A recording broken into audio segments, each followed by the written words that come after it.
একটা মানুষের কাছে বাইক না থাকলে এই দোস্ত কই আসস এই কথাটা বলার মানুষও থাকে না। এখনকার দিনে বাইক থাকাটা একটা বিলাসিতা না, প্রয়োজন। রাস্তায় ট্রাফিক দেখলে যারা কষ্ট পায় তারা জানে বাইকের মূল্য। তাই লাইফে বাইক থাকলে জীবনটা একটু বেশি সহজ হয়ে যায়।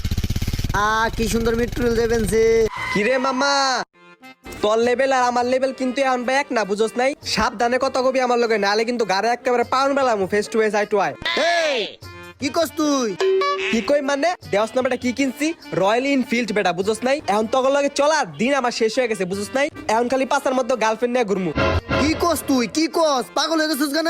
মামা তোর আমি কইতাছি কি, আমি এখন দামি বাইক কিনছি তো, বুঝোস নাই? এখন আমার একটু দাম দিস, দাম দিয়ে চলাফেরা করিস। হেই বেটা, কি কস তুই? পাগল হয়ে গেছিস কেন তুই?